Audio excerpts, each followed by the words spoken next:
Hello, ಎಲ್ಲರಿಗೂ ನಮಸ್ಕಾರ. ನಾನಿವತ್ತು ತಿಳಿಸ್ತಿರುವಂಥ ವಿಚಾರ 6ನೇ ತರಗತಿಗೆ ಸಂಬಂಧಪಟ್ಟಂಗೆ ಬೆಂಗಳೂರು ವಿಭಾಗಕ್ಕೆ ಅಂದರೆ ಬೆಂಗಳೂರು ಕಂದಾಯ ವಿಭಾಗಕ್ಕೆ ಸಂಬಂಧಪಟ್ಟಂಗೆ ನೀವು ಕ್ವಶನ್ಸ್ಗಳನ್ನು ಯಾವ ರೀತಿ ಮಾಡ್ಬೋದು ಅನ್ನೋದನ್ನು ನಾನಿವತ್ತು ತಿಳಿಸ್ಕೊಡ್ತಾ ಹೋಗ್ತಿದ್ದೀನಿ. ಕ್ಲಾಸಲ್ಲಿ ನಾನು ನಮ್ಮ ರಾಜ್ಯ ಕರ್ನಾಟಕ, ಅದರಲ್ಲಿ ಬೆಂಗಳೂರು ವಿಭಾಗ ಯಾವ ರೀತಿ ಇದೆ ಮತ್ತು ಕಲೆ ಮತ್ತು ವಾಸ್ತುಶಿಲ್ಪ ಇದೆಲ್ಲದ್ರ ಬಗ್ಗೆ ನಾನು ಎಕ್ಸ್ಪ್ಲೇನನ್ನು ಮಾಡಿದ್ದೀನಿ. ಈಗ ಅದಕ್ಕೆ ಸಂಬಂಧಪಟ್ಟಂಗೆ ಕ್ವಶನ್ಸ್ಗಳನ್ನು ನಾನಿಲ್ಲಿ ಮಾಡ್ತಾ ಹೋಗ್ತಿದ್ದೀನಿ. ಈಗ ಕರ್ನಾಟಕದ ಆಡಳಿತ ವಿಭಾಗಗಳು ಯಾವುವು ಅಂತ ಕೇಳಿದಾಗ 4 ವಿಭಾಗವನ್ನು ನೀವು ಹೇಳಬೇಕು. ಮೊದಲನೇದು ಬೆಂಗಳೂರು ವಿಭಾಗ, 2ನೇದು ಮೈಸೂರು ವಿಭಾಗ, 3 ಬೆಳಗಾವಿ ವಿಭಾಗ, 4 ಕಲಬುರ್ಗಿ ವಿಭಾಗ. ಈ 4 ವಿಭಾಗಗಳನ್ನು ನಾವು ಮಾಡ್ಕೊಂಡಿದ್ವಿ. ಈಗ ಅದರಲ್ಲಿ ನಾವು ಕ್ವಶನ್ಸ್ಗಳನ್ನ ಯಾವ ರೀತಿ ಕೇಳ್ಬೋದು ಅಂತ. ನಮ್ಮ ನಾಡು ಯಾವುದು? ನಮ್ಮ ನಾಡು ಯಾವುದು? ನಮ್ಮ ನಾಡು ಕರ್ನಾಟಕ. ಯಾವುದು? ಕರ್ನಾಟಕ. ಹಾಗೆ ಕರ್ನಾಟಕ ರಾಜ್ಯಕ್ಕೆ ಎಷ್ಟು ವರ್ಷಗಳ ಚರಿತ್ರೆ ಇದೆ? ಎಷ್ಟು ವರ್ಷಗಳ ಚರಿತ್ರೆ ಇದೆ? ಕರ್ನಾಟಕ ರಾಜ್ಯಕ್ಕೆ ಸುಮಾರು 2000 ವರ್ಷಗಳ ಚರಿತ್ರೆ ಇದೆ. ಆಯಿತಾ? 3ನೇದು, ಕರ್ನಾಟಕ ರಾಜ್ಯದಲ್ಲಿ ಆಡಳಿತದ ಅನುಕೂಲಕ್ಕೆ ಎಷ್ಟು ಕಂದಾಯ ವಿಭಾಗಗಳನ್ನು ರೂಪಿಸಲಾಯಿತು? ಅವು ಯಾವುವು? ಆಯಿತಾ? ಕ್ವಶನ್ಸ್.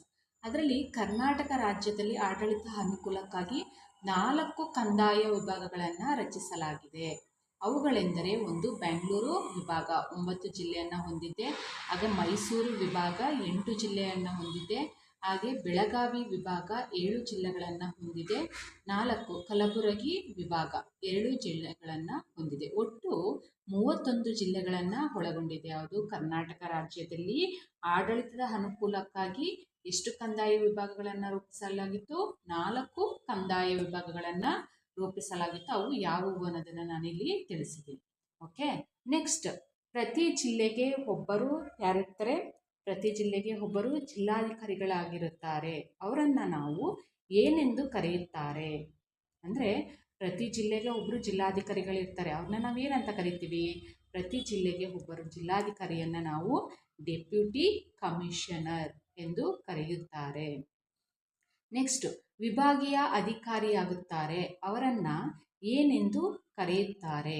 ವಿಭಾಗೀಯ ಅಧಿಕಾರಿ ಇರುತ್ತಾರೆ, ಅವರನ್ನು ಏನೆಂದು ಕರೆಯುತ್ತಾರೆ? ಅಂದರೆ ಒಂದೊಂದು ವಿಭಾಗಕ್ಕೆ ಒಬ್ಬೊಬ್ಬ ಅಧಿಕಾರಿಗಳನ್ನು ನೇಮಕವನ್ನು ಮಾಡಿರ್ತಾರೆ. ಅವ್ರನ್ನ ಏನಂತ ಕರೀತಾರೆ? ವಿಭಾಗೀಯ ಅಧಿಕಾರಿಯನ್ನು ಡಿವಿಷನಲ್ ಕಮಿಷನರ್ ಅಂತ ಕರಿತೀವಿ. ಏನು? ಡಿವಿಷನಲ್ ಕಮಿಷನರ್ ಎಂದು ನಾವೇನು ಮಾಡ್ತೀವಿ? ನಮ್ಮ ರಾಜ್ಯದ ರಾಜಧಾನಿ ಯಾವುದು? ನಮ್ಮ ರಾಜ್ಯದ ರಾಜಧಾನಿ ಯಾವುದು? ಬೆಂಗಳೂರು. ಹೇಳು. ಬೆಂಗಳೂರು ಕಂದಾಯ ವಿಭಾಗದಲ್ಲಿ ಎಷ್ಟು ಜಿಲ್ಲೆಗಳಿವೆ? ಅವು ಯಾವುವು? ಬೆಂಗಳೂರು ಒಂದು ಆಡಳಿತ ಕಂದಾಯ ವಿಭಾಗವಾಗಿದೆ. ಒಟ್ಟು 9 ಜಿಲ್ಲೆಗಳಿವೆ. ಅವುಗಳೆಂದರೆ ಬೆಂಗಳೂರು ನಗರ, ಬೆಂಗಳೂರು ಗ್ರಾಮೀಣ, ಕೋಲಾರ, ಚಿಕ್ಕಬಳ್ಳಾಪುರ, ರಾಮನಗರ, ತುಮಕೂರು, ಚಿತ್ರದುರ್ಗ, ದಾವಣಗೆರೆ, ಶಿವಮೊಗ್ಗ. ಈ 9 ಜಿಲ್ಲೆಗಳನ್ನು ನಾವು ಬೆಂಗಳೂರು ವಿಭಾಗಕ್ಕೆ, ಕಂದಾಯ ವಿಭಾಗಕ್ಕೆ ಸಂಬಂಧಪಟ್ಟಂಗೆ ನಾವು ರಾಜ್ಯ ಏನಂತ ಕರಿತೀವಿ? ಇದು ಜಿಲ್ಲೆಗಳನ್ನು ಹೊಂದಿದೆ. ಹಾಗೆ ಇದು ನಮ್ಮ ರಾಜ್ಯದ ದಕ್ಷಿಣ ಭಾಗದಲ್ಲಿದೆ. ಯಾವುದು? ಕರ್ನಾಟಕ ರಾಜ್ಯದ ದಕ್ಷಿಣ ಭಾಗದಲ್ಲಿ ಯಾವುದಿದೆ? ಬೆಂಗಳೂರು ವಿಭಾಗ ಇದೆ. ಹಾಗೆ ನೆಕ್ಸ್ಟ್ 8ನೇದು, ಬೆಂಗಳೂರು ಭಾಗವನ್ನು ಮೊದಲು ಆಳಿದ ಅರಸರು ಯಾರು? ಬೆಂಗಳೂರು ಭಾಗವನ್ನು ಮೊದಲು ಆಳಿದ ಅರಸರು ಯಾರಂದರೆ ಯಾರು? ಬೆಂಗಳೂರು ಭಾಗವನ್ನು ಮೊದಲು ಆಳಿದ ಅರಸರು ಗಂಗರ ಮನೆತನದ ಅರಸರು. ಯಾರೇಳಿ? ಗಂಗರ ಮನೆತನದ ಅರಸರು. 9, ಗಂಗರ ಅರಸರ ರಾಜಧಾನಿ ಯಾವುದು? ಯಾವುದು? ಗಂಗರ ಅರಸರ ರಾಜಧಾನಿ. ಗಂಗರ ಮನೆತನದ ಅರಸರ ನಂತರ ಯಾವ ಅರಸರ ಆಳ್ವಿಕೆಗೆ ಒಳಗಾಯಿತು? ಯಾರ ಆಳ್ವಿಕೆಗೆ ಒಳಗಾಯಿತು? ಚೋಳರು, ಹೊಯ್ಸಳರು, ವಿಜಯನಗರ, ಮರಾಠರು, ಮೈಸೂರು ಒಡೆಯರು ಮತ್ತು ವಿಜಯಪುರದ ಆದಿಲ್ ಶಾಹಿ ಮನೆತನದ ಅರಸರ ಆಳ್ವಿಕೆಗೆ ಒಳಗಾಯಿತು. ಮೊದಲು ಯಾರು ನಡೆಸ್ತಿರ್ತಾರೆ? ಗಂಗರ ಮನೆತನದ ಅರಸರು ಏನು ಮಾಡ್ತಾರೆ? ಮೊದಲ ಆಳಿದ ಅರಸರಂತ ನಾವು ಕರಿತಾ ಹೋಗ್ಬೋದು. ಆಮೇಲೆ ಗಂಗರ ಅರಸರ ರಾಜಧಾನಿ ಯಾವುದು ಅಂದರೆ, ಗಂಗರ ಅರಸರ ರಾಜಧಾನಿ ಕುವಲಾಲಪುರವನ್ನು ಈಗಿನ ಕೋಲಾರ ಅಂದರೆ ಕುವಲಾಲಪುರ ಅಂತ ಕರಿತಿದ್ರು ಅವಾಗ ರಾಜಧಾನಿ. ಅದನ್ನು ಈಗ ಏನಂತ ನೇಮ್ ಇದೆ ಅಂದರೆ, ಹೆಸರಿದೆ ಅಂದರೆ ಕೋಲಾರ ಅಂತ ಹೆಸರಿದೆ. ಓಕೆ, ನಾನು ಇವಾಗ ಹೇಳಿದೆ. ನೆಕ್ಸ್ಟು, ಪಾಳೆಪಟ್ಟು ಎಂದರೇನು? ಪಾಳೆಪಟ್ಟು ಎಂದರೇನೆಂದರೆ ವಿಜಯನಗರ ಅರಸರ ಆಳ್ವಿಕೆಯಲ್ಲಿ ಅನೇಕ ಪಾಳೆಗಾರರು ವಿವಿಧ ಜಾಗಗಳಲ್ಲಿ ಆಳ್ವಿಕೆ ನಡೆಸುತ್ತಿದ್ದರು. ಅವರು ಆಳುತ್ತಿದ್ದ ಪ್ರದೇಶವನ್ನು ನಾವೇನಂತ ಕರಿತೀವಿ? ಪಾಳೆಪಟ್ಟು ಎಂದು ಕರೆಯುತ್ತಿದ್ದವು. ಹಾಗೆ ಪಾಳೆಗಾರರಿಗೆ ಇನ್ನೊಂದು ಹೆಸರಿತ್ತು. ಆ ಹೆಸರೇನು? ಆ ಹೆಸರೇನೆಂದರೆ ಪಾಳೆಗಾರರಿಗೆ ನಾಯಕರೆಂಬ ಹೆಸರಿತ್ತು. ಏನೋ ನಾಯಕರೆಂಬ ಹೆಸರಿತ್ತು. ಪಾಳೆಗಾರರು ಯಾವ ಅರಸರಿಗೆ ಕಪ್ಪ ಕಾಣಿಕೆಯನ್ನು ನೀಡುತ್ತಿದ್ದರು? ಯಾರಿಗೆ ಕಪ್ಪ ಕಾಣಿಕೆಯನ್ನು ನೀಡುತ್ತಿದ್ದರು ಪಾಳೆಗಾರರು? ವಿಜಯನಗರದ ಅರಸರಿಗೆ ಏನು ಮಾಡ್ತಿದ್ರು? ಕಪ್ಪ ಕಾಣಿಕೆಯನ್ನು ನೀಡುತ್ತಿದ್ದರು. ನೆಕ್ಸ್ಟ್, ಬೆಂಗಳೂರು ವಿಭಾಗದ ಪ್ರಮುಖ ಪಾಳೆಪಟ್ಟುಗಳು ಯಾರು? ಕೆಳದಿ, ಚಿತ್ರದುರ್ಗ, ಯಲಹಂಕ, ಚಿಕ್ಕಬಳ್ಳಾಪುರದ ಪಾಳೆಗಾರರು ಪ್ರಮುಖರಾಗಿದ್ದರು. ಹಾಗೆ ಪ್ರಾಕೃತಿಕ ಸಂಪನ್ಮೂಲ ಎಂದರೇನು? ಪ್ರಾಕೃತಿಕ ಸಂಪನ್ಮೂಲ ಎಂದರೇನು ಅಂದರೆ ಪ್ರಕೃತಿಯಿಂದ ದತ್ತವಾದ ಸಂಗತಿಗಳನ್ನು ಪ್ರಾಕೃತಿಕ ಸಂಪನ್ಮೂಲ ಎಂದು ನಾವೇನು ಮಾಡ್ತೀವಿ? ಪ್ರಾಕೃತಿಕ ಸಂಪನ್ಮೂಲ ಎಂದು ಕರೀತೀವಿ. ಹಾಗೆ ಬೆಂಗಳೂರು ವಿಭಾಗವು ಯಾವ ವಾಯುಗುಣವನ್ನು ಹೊಂದಿದೆ? ಈಗ ವೆದರನ್ನು ಬೆಂಗಳೂರು ಯಾವ ವಾಯುಗುಣವನ್ನು ಹೊಂದಿದೆ ಅಂದರೆ ಬೆಂಗಳೂರು ವಿಭಾಗವು ಉಷ್ಣವಲಯದ ಮಾನ್ಸೂನ್ ವಾಯುಗುಣವನ್ನು ಹೊಂದಿದೆ. ಯಾವುದು? ಉಷ್ಣವಲಯದ ಮಾನ್ಸೂನ್ ವಾಯುಗುಣವನ್ನು ಹೊಂದಿದೆ. ಹಾಗೆ ಯಾವ ಜಿಲ್ಲೆ ಅತಿ ಉಷ್ಣವಲಯವನ್ನು ಹೊಂದಿದೆ? ಅಂದರೆ ಬೆಂಗಳೂರು ವಿಭಾಗಕ್ಕೆ ಸಂಬಂಧಪಟ್ಟಂಗೆ ನಾವು ನೋಡೋದಾದರೆ ಯಾವ ಜಿಲ್ಲೆ ಅತಿ ಉಷ್ಣವಲಯವನ್ನು ಹೊಂದಿದೆ? ಈಗ ನೀವು ಈ ಥರನೂ ಕೇಳ್ಬೋದು, ಬೆಂಗಳೂರು ಜಿಲ್ಲೆಗೆ ಸಂಬಂಧಪಟ್ಟಂಗೆ ಅತಿ ಉಷ್ಣವಲಯವನ್ನು ಹೊಂದಿರುವಂತಹ ಜಿಲ್ಲೆ ಯಾವುದು ಅಂತಲೂ ಕೇಳ್ಬೋದು, ಕ್ವಶನ್ಸ್ನ ಮಾಡ್ಬೋದು. ಆಗ ಕೋಲಾರ ಜಿಲ್ಲೆ ಅತಿ ಉಷ್ಣವಲಯವನ್ನು ಹೊಂದಿದೆ. ನೆಕ್ಸ್ಟ್, ಯಾವ ಜಿಲ್ಲೆಯಲ್ಲಿ ಅತಿಯಾದ ಮಳೆ ಬೀಳುವ ಪ್ರದೇಶವನ್ನು ಹೊಂದಿದೆ? ನೀವು ನೆನ್ಪಿಟ್ಕೋಬೇಕು, ನಾನು ಬೆಂಗಳೂರು ಕಂದಾಯ ವಿಭಾಗಕ್ಕೆ ಸಂಬಂಧಪಟ್ಟಂಗೆ 9 ಜಿಲ್ಲೆಗಳನ್ನು ಆಧರಿಸಿ ನಾನು ಕ್ವಶನ್ಸನ್ನು ಕೇಳ್ತೀನಿ. ಓಕೆ, ಅದರಲ್ಲಿ ಯಾವ ಜಿಲ್ಲೆಯಲ್ಲಿ ಅತಿಯಾದ ಮಳೆ ಬೀಳುವ ಪ್ರದೇಶವನ್ನು ಹೊಂದಿದೆ? ಶಿವಮೊಗ್ಗ ಜಿಲ್ಲೆ ಏನು ಮಾಡಿದೆ? ಅತಿಯಾದ ಮಳೆ ಬೀಳುವ ಪ್ರದೇಶವನ್ನು ಏನು ಮಾಡಿದೆ? ಹೊಂದಿದೆ. ಹಾಗೆ ಮಳೆ ಜಾಸ್ತಿ ಬಿದ್ದಂಗೆ ಹಾಗೆ ಕೂಡ ಯಾವ ಜಿಲ್ಲೆಯಲ್ಲಿ ಅತಿ ಕಡಿಮೆ ಮಳೆ ಬೀಳುವ ಜಿಲ್ಲೆಯಾಗಿದೆ? ಯಾವ ಜಿಲ್ಲೆ ಅತಿ ಕಡಿಮೆ ಮಳೆ ಬೀಳುವ ಜಿಲ್ಲೆಯಾಗಿದೆ? ಚಿತ್ರದುರ್ಗ ಜಿಲ್ಲೆ ಅತಿ ಕಡಿಮೆ ಮಳೆ ಬೀಳುವ ಪ್ರದೇಶವಾಗಿದೆ. ಹಾಗೆ 20ನೇದು, ಬೆಂಗಳೂರು ವಿಭಾಗದಲ್ಲಿ ಸಾಧಾರಣ ಮಳೆ ಬೀಳುವ ಜಿಲ್ಲೆಗಳು ಯಾವ್ಯಾವು? ತುಮಕೂರು, ದಾವಣಗೆರೆ, ರಾಮನಗರ, ಚಿಕ್ಕಬಳ್ಳಾಪುರ. ಈ 4 ಜಿಲ್ಲೆಗಳು ಏನು ಮಾಡ್ತವೆ? ಸಾಧಾರಣ ಮಳೆ ಬೀಳುವಂತಹ ಜಿಲ್ಲೆಗಳನ್ನು ನಾವು ಹೊಂದ್ಬೋದು. ಹಾಗೆ ಬೆಂಗಳೂರು ವಿಭಾಗದ ಪ್ರಮುಖ ನದಿಗಳು ಯಾವುವು? ಬೆಂಗಳೂರು ವಿಭಾಗದ ಪ್ರಮುಖ ನದಿಗಳು ಯಾವುವು ಅಂದರೆ ಉತ್ತರ ಪಿನಾಕಿನಿ, ದಕ್ಷಿಣ ಪಿನಾಕಿನಿ, ವೇದಾವತಿ, ಶಿಂಷಾ, ತುಂಗಭದ್ರಾ, ಶರಾವತಿ, ವರದಾ ಮುಂತಾದವು ಕೂಡ ಏನಾಗಿರುತ್ತೆ? ಬೆಂಗಳೂರು ವಿಭಾಗದ ಪ್ರಮುಖ ನದಿಗಳನ್ನು ನಾವು ನೋಡ್ಬೋದು. ಹಾಗೆ ಯಾವ ನದಿಯು ಪಶ್ಚಿಮ ದಿಕ್ಕಿಗೆ ಹರಿಯುತ್ತದೆ? ನೀವು ಪೂರ್ವಕ್ಕೆ ಹರಿಯುವಂಥದ್ದು, ದಕ್ಷಿಣಕ್ಕೆ, ಈ ಥರದ್ದೆಲ್ಲ ನೋಡಿರ್ತಾರೆ. ಇದು ಯಾವ ನದಿ ಪಶ್ಚಿಮಕ್ಕೆ ಹರಿಯುತ್ತದೆ? ಯಾವ ನದಿ? ಶರಾವತಿ ನದಿಯು ಪಶ್ಚಿಮ ದಿಕ್ಕಿಗೆ ಹರಿಯುವಂತಹ ನದಿ ಅಂತ ನಾವು ಕರಿತೀವಿ. ಹಾಗೆ ವಿಶ್ವವಿಖ್ಯಾತ ಜೋಗ ಜಲಪಾತ ಯಾವ ಜಿಲ್ಲೆಯಲ್ಲಿದೆ? ಯಾವ ಜಿಲ್ಲೆಯಲ್ಲಿದೆ ವಿಶ್ವವಿಖ್ಯಾತ ಜೋಗ ಜಲಪಾತ? ಶಿವಮೊಗ್ಗ ಜಿಲ್ಲೆಯಲ್ಲಿರುವಂಥದ್ದನ್ನ ನಾವು ನೋಡ್ಬೋದು. ಹಾಗೆ ಮುತ್ಯಾಲಮಡು ಎಂಬ ಜಲಾಶಯ ಯಾವ ಜಿಲ್ಲೆಯಲ್ಲಿದೆ? ಮುತ್ಯಾಲಮಡು ಜಲಾಶಯ ಎಲ್ಲಿದೆ? ಬೆಂಗಳೂರು ನಗರ ಜಿಲ್ಲೆಯಲ್ಲಿದೆ. ಗಾಜನೂರು ಅಣೆಕಟ್ಟೆ ಮತ್ತು ತುಂಗಾ ಅಣೆಕಟ್ಟೆ ಯಾವ ಜಿಲ್ಲೆಯಲ್ಲಿದೆ? ಗಾಜನೂರು ಅಣೆಕಟ್ಟೆ ಮತ್ತು ತುಂಗಾ ಅಣೆಕಟ್ಟೆ ಎಲ್ಲಿದೆ? ಶಿವಮೊಗ್ಗ ಜಿಲ್ಲೆಯಲ್ಲಿದೆ. ಹಾಗೆ ವಾಣಿ ವಿಲಾಸ ಅಣೆಕಟ್ಟೆ ಯಾವ ಜಿಲ್ಲೆಯಲ್ಲಿದೆ? ಎಲ್ಲಿದೆ? ಯಾವ ಜಿಲ್ಲೆಯಲ್ಲಿದೆ? ಚಿತ್ರದುರ್ಗ ಜಿಲ್ಲೆಯಲ್ಲಿ ನಾವು ಹಿರಿಯೂರು ತಾಲೂಕಿನಲ್ಲಿ ನಾವು ಕಾಣ್ಬೋದು. ಹಾಗೆ ಮಾರ್ಕೋನಹಳ್ಳಿ ಜಲಾಶಯ ಯಾವ ಜಿಲ್ಲೆಯಲ್ಲಿದೆ? ಮಾರ್ಕೋನಹಳ್ಳಿ ಜಲಾಶಯ ಯಾವ ಜಿಲ್ಲೆಯಲ್ಲಿದೆ? ತುಮಕೂರು ಜಿಲ್ಲೆಯಲ್ಲಿದೆ. ಆಯಿತಾ? ನೆಕ್ಸ್ಟ್ 28, ಕೋಲಾರ ಜಿಲ್ಲೆ ಯಾವುದಕ್ಕೆ ಪ್ರಸಿದ್ಧಿಯಾಗಿತ್ತು? ಕೋಲಾರ ಜಿಲ್ಲೆ ಯಾವುದಕ್ಕೆ ಪ್ರಸಿದ್ಧಿಯಾಗಿತ್ತು? ಯಾವುದಕ್ಕೆ? ಕೋಲಾರ ಜಿಲ್ಲೆ ಚಿನ್ನದ ಗಣಿಗೆ ಪ್ರಸಿದ್ಧಿಯಾಗಿತ್ತು. ಹಾಗೆ ನೆಕ್ಸ್ಟ್ 29, ಚಿತ್ರದುರ್ಗ ಮತ್ತು ತುಮಕೂರು ಜಿಲ್ಲೆಗಳಲ್ಲಿ ಕಂಡುಬರುವ ನಿಕ್ಷೇಪಗಳು ಯಾವುವು?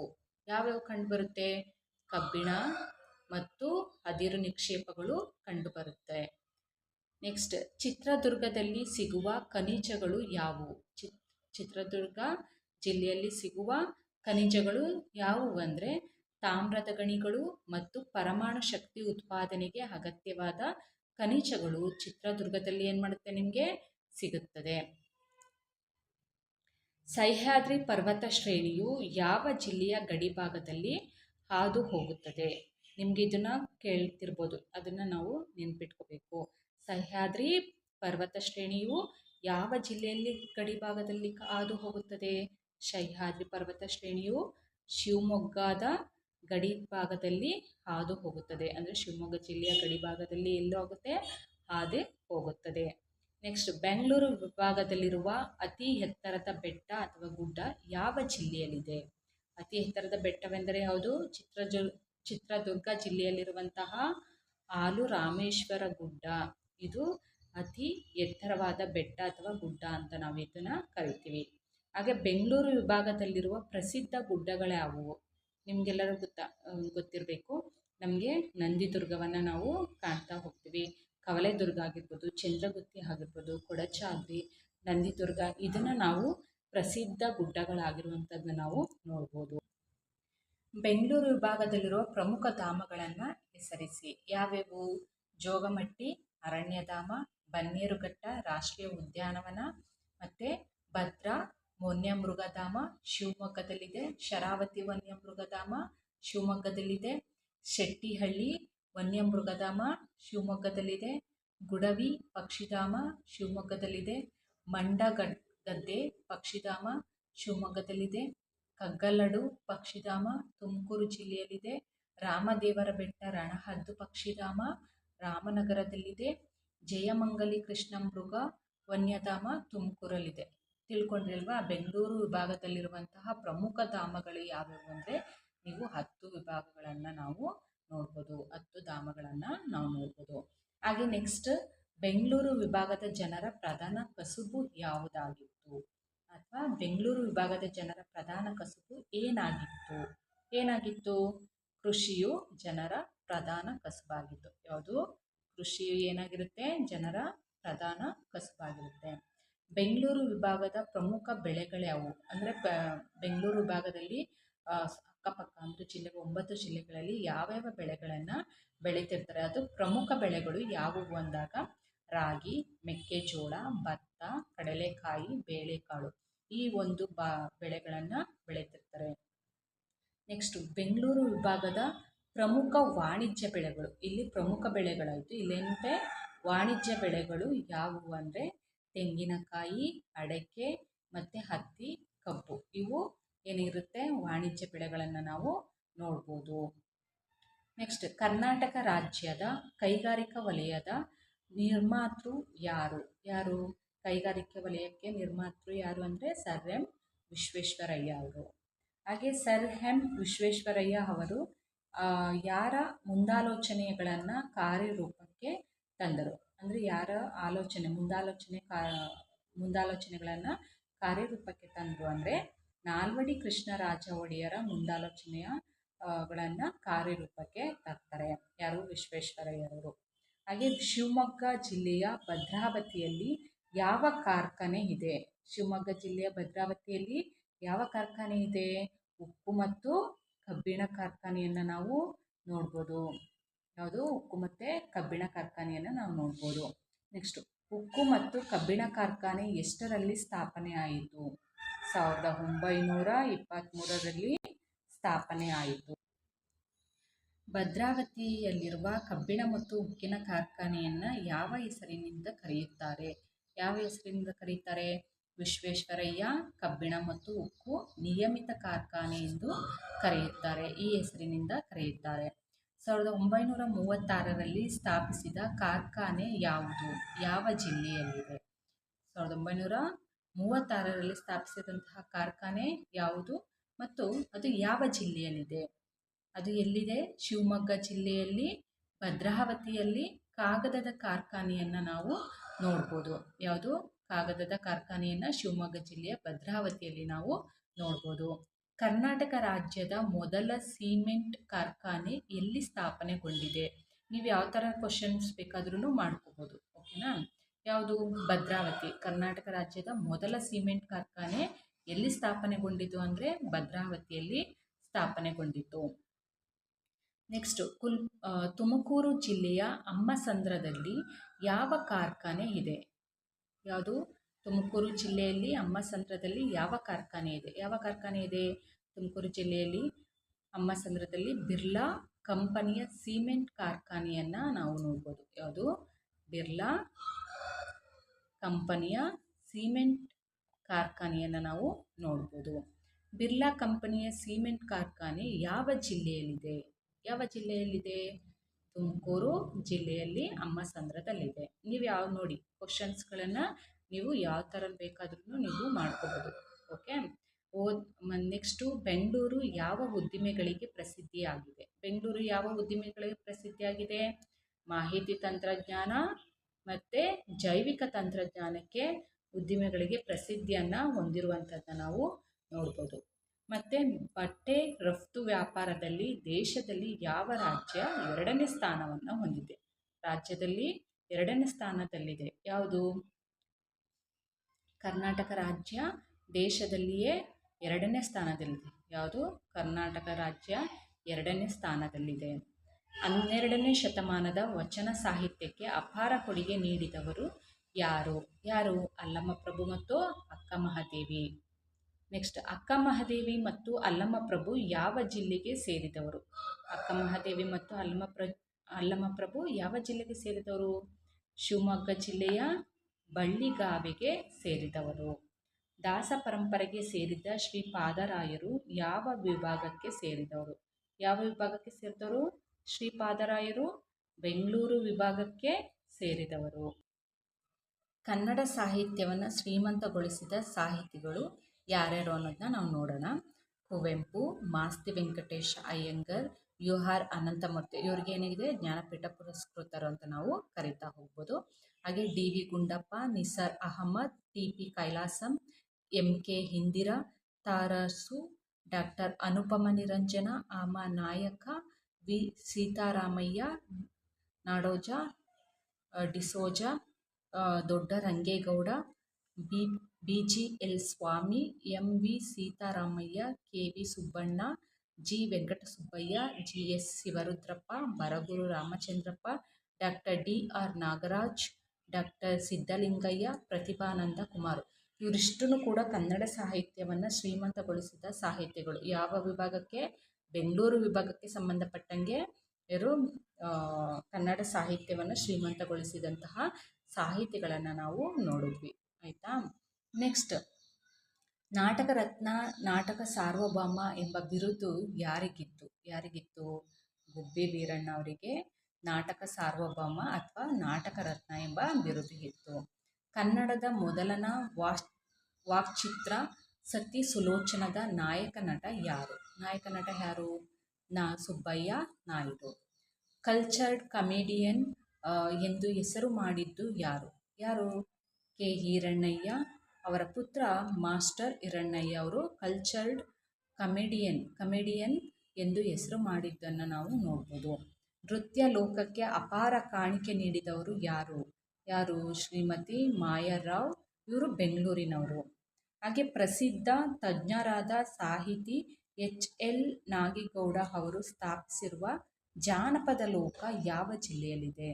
ಪ್ರಸಿದ್ಧ ತಜ್ಞರಾದಂತಹ ಸಾಹಿತಿ ಎಚ್ ಎಲ್ ನಾಗೇಗೌಡ ಅವರು ಸ್ಥಾಪಿಸಿರುವಂತಹ ಜಾನಪದ ಲೋಕ ಯಾವ ಜಿಲ್ಲೆಯಲ್ಲಿದೆ? ರಾಮನಗರ ಜಿಲ್ಲೆಯಲ್ಲಿರುವಂಥದ್ದನ್ನ ನಾವು ನೋಡ್ಬೋದು. ಹಾಗೆ ಭಾರತ ರತ್ನ ಪ್ರಶಸ್ತಿ ಪಡೆದ ಇಬ್ಬರು ಕೋಲಾರ ಜಿಲ್ಲೆಗೆ ಸೇರಿದ್ದಾರೆ. ಅವರು ಯಾರು? ಸರ್ ಎಂ ವಿಶ್ವೇಶ್ವರಯ್ಯ ಮತ್ತು ಸಿ ಎನ್ ಆರ್ ರಾವ್. ಇವರು ವಿಜ್ಞಾನಿ. ಇವರು ಭಾರತ ರತ್ನ ಪ್ರಶಸ್ತಿಯನ್ನು ಪಡ್ಕೊಂಡವರು ಅಂತ ಹೇಳ್ಬೋದು. ನೆಕ್ಸ್ಟ್, ನೊಬೆಲ್ ಪ್ರಶಸ್ತಿ ಪಡೆದವರು ಯಾರು? ನೊಬೆಲ್ ಪ್ರಶಸ್ತಿಯನ್ನು ಪಡೆದವರು ಯಾರು ಅಂದರೆ ಸರ್ ಸಿ ವಿ ರಾಮನ್ ರವರು. ಓಕೆ. ಕರ್ನಾಟಕದ ಏಕೀಕರಣದ ರೂವಾರಿ ಯಾರು? ಕರ್ನಾಟಕದ ಏಕೀಕರಣದ ರೂವಾರಿ ಕೆಂಗಲ್ ಹನುಮಂತಯ್ಯ ಮತ್ತು ಎಸ್ ನಿಜಲಿಂಗಪ್ಪ. ಇವರಿಬ್ಬರೂ ಕೂಡ ಕರ್ನಾಟಕ ಏಕೀಕರಣದ ರೂವಾರಿ ಅಂತ ನಾವು ಕರಿತೀವಿ. ವಿಧಾನಸೌಧ ಕಟ್ಟಡ ಯಾವ ಮುಖ್ಯಮಂತ್ರಿಯ ಅವಧಿಯಲ್ಲಿ ನಿರ್ಮಾಣವಾಯಿತು? ಯಾರ ಅವಧಿಯಲ್ಲಿ ನಿರ್ಮಾಣವಾಯಿತು? ಕೆಂಗಲ್ ಹನುಮಂತಯ್ಯವರ ಅವಧಿಯಲ್ಲಿ ಏನಾಗುತ್ತೆ? ವಿಧಾನಸೌಧ ಕಟ್ಟಡ ಅವಧಿಯಲ್ಲಿ ನಿರ್ಮಾಣವಾಗುತ್ತೆ. ಕರ್ನಾಟಕ ಏಕೀಕರಣದ ಹೋರಾಟಗಾರ ಯಾರು? ಕರ್ನಾಟಕ ಏಕೀಕರಣದ ಹೋರಾಟಗಾರ ಯಾರು? ಎಸ್ ನಿಜಲಿಂಗಪ್ಪ ಅವರು. ನಮ್ಮ ಕರ್ನಾಟಕ ರಾಜ್ಯದಲ್ಲಿ ಸಮಾಜವಾದಿ ಚಳುವಳಿಗೆ ಅಡಿಪಾಯ ಹಾಕಿದವರು ಯಾರು? ಶಾಂತವೇರಿ ಗೋಪಾಲಗೌಡರು. ಇವರು ಶಿವಮೊಗ್ಗ ಜಿಲ್ಲೆಯವರು. ಹಾಗೆ ಪರಿಸರ ಪೋಷಣೆಗೆ ಮತ್ತೊಂದು ಹೆಸರು ಯಾರು? ಪರಿಸರವನ್ನು ಪೋಷಣೆ ಮಾಡೋದ್ರಲ್ಲಿ ಅಥವಾ ಸಾಲು ಮರದ ತಿಮ್ಮಕ್ಕ ಇವ್ರು ಏನು ಮಾಡ್ತಾರೆ, ಪರಿಸರವನ್ನು ಸಂರಕ್ಷಣೆ ಮಾಡುವಂಥದ್ದು ಅಥವಾ ಪೋಷಣೆ ಮಾಡುವಂತಹ ಕೆಲಸವನ್ನು ಮಾಡಿದ್ದಾರೆ. ಹಾಗಾಗಿ ಇವ್ರನ್ನ ನಾವು ಸಾಲು ಮರದ ತಿಮ್ಮಕ್ಕ ಅಂತ ನಾವು ಕರಿತೀವಿ. ಹಾಗೆ ನಮ್ಮ ದೇಶಕ್ಕೆ ಕೊಡುಗೆಯನ್ನು ನೀಡಿದ ಕ್ರಿಕೆಟಿಗ ಯಾರು? ನಮ್ಮ ದೇಶಕ್ಕೆ ಕೊಡುಗೆಯನ್ನು ನೀಡಿದ ಕ್ರಿಕೆಟಿಗ ಯಾರು? ಇವರು ಕೂಡ ಬೆಂಗಳೂರು ವಿಭಾಗಕ್ಕೆ ಸೇರಿದವರು. ಅವರು ಅನಿಲ್ ಕುಂಬ್ಳೆ ಅವರು. ಹಾಗೆ ಯೋಗ ಕ್ಷೇತ್ರದಲ್ಲಿ ಅಸಾಧಾರಣ ಸಾಧನೆ ಮಾಡಿರುವವರು ಯಾರಂದರೆ BKS ಅಯ್ಯಂಗರ್ ಮತ್ತು ಮಲ್ಲಾಡಿಹಳ್ಳಿ ಶ್ರೀ ರಾಘವೇಂದ್ರ ಸ್ವಾಮೀಜಿ. ಇವರು ಯೋಗ ಕ್ಷೇತ್ರದಲ್ಲಿ ಅಸಾಧಾರಣ ಸಾಧನೆಯನ್ನು ಮಾಡಿರುವವರು ಅಂತ ನಾವು ಕರಿಬೋದು. ಹಾಗೆ ಮೈಸೂರು ರಾಜ್ಯದ ಪ್ರಥಮ ಮುಖ್ಯಮಂತ್ರಿಯಾಗಿದ್ದು ಯಾರು? ಮೈಸೂರು ರಾಜ್ಯದ ಪ್ರಥಮ ಮುಖ್ಯಮಂತ್ರಿ ಆಗಿದ್ದು ಯಾರು? KC ರೆಡ್ಡಿ ಅವರು. ಹಾಗೆ ಮೈಸೂರು ರಾಜ್ಯದ ಎರಡನೆಯ ಮುಖ್ಯಮಂತ್ರಿ ಯಾರು? ಕೆಂಗಲ್ ಹನುಮಂತಯ್ಯ ಅವರು. ಹಾಗೆ ವಿಶಾಲ ಮೈಸೂರು ರಾಜ್ಯದ ಮುಖ್ಯಮಂತ್ರಿ ಯಾರು? ಎಸ್ ನಿಜಲಿಂಗಪ್ಪ ಅವರು. ಹಾಗೆ ಬೆಂಗಳೂರು ವಿಭಾಗದ ಸ್ವತಂತ್ರ ಹೋರಾಟಗಾರರು ಯಾರಂತಂದರೆ, ಬೆಂಗಳೂರು ವಿಭಾಗಕ್ಕೆ ಸಂಬಂಧಪಟ್ಟಂಗೆ ಸ್ವತಂತ್ರ ಹೋರಾಟಗಾರರು ಯಾರು ಅಂದರೆ, ಸ್ವತಂತ್ರ ಹೋರಾಟದಲ್ಲಿ ಭಾಗವಹಿಸಿದವರು ಯಾರ್ಯಾರಂದರೆ KC ರೆಡ್ಡಿ, ಕೆಂಗಲ್ ಹನುಮಂತಯ್ಯ ಮತ್ತು ಎಸ್ ನಿಜಲಿಂಗಪ್ಪ, ಶಾಂತವೇರಿ ಗೋಪಾಲಗೌಡ, ಕಡಿದಾಳ್ ಮಂಜಪ್ಪ, ತೀತಾ ಶರ್ಮಾ ಮತ್ತು ಭಗೀರಥಮ್ಮ. ಇವರು ಇಷ್ಟು ಜನನು ಕೂಡ ಬೆಂಗಳೂರು ವಿಭಾಗದ ಸ್ವತಂತ್ರ ಹೋರಾಟಗಾರರು ಅಂತ ನಾವು ಕರಿಬೋದು. ಸೊ ಇದಿಷ್ಟನ್ನು ಕೂಡ ನಿಮಗೆ ಬೆಂಗಳೂರು ವಿಭಾಗಕ್ಕೆ ಸಂಬಂಧಪಟ್ಟಂಗೆ ಕಲೆ ಮತ್ತು ಕಲೆ ಮತ್ತು ಸಾಹಿತ್ಯ ಆಗಿರ್ಬೋದು, ಅಥವಾ ಸಾಹಿತ್ಯಕ್ಕೆ ಸಂಬಂಧಪಟ್ಟಂಗೆ ಅಥವಾ ಪ್ರವಾಸೋದ್ಯಮಕ್ಕೆ ಸಂಬಂಧಪಟ್ಟಂಗೆ, ಇದು ಎಲ್ಲದಕ್ಕೂ ಕೂಡ ಅಲ್ಲೇನು ವಿಭಾಗಕ್ಕೆ ಸಂಬಂಧಪಟ್ಟಂಗೆ ನಾನು ಕ್ವಶನ್ಸನ್ನ ರೆಡಿ ಮಾಡಿ ನಿಮಗೆ ಕೊಟ್ಟಿದ್ದೀನಿ. ಈ 69 ಕ್ವಶನ್ಸ್ಗಳು ನಿಮಗೆ ಉಪಯೋಗ ಆಗಿದ್ದರೆ ಸಬ್ಸ್ಕ್ರೈಬ್ ಮಾಡಿ, ಹಾಗೆ ಸಪೋರ್ಟ್ ಮಾಡ್ತೀನಿ ಅಂತ ಹೇಳ್ತಾ ನನ್ನ ಮಾತನ್ನು ಮುಗಿಸ್ತೀನಿ. ಧನ್ಯವಾದಗಳು.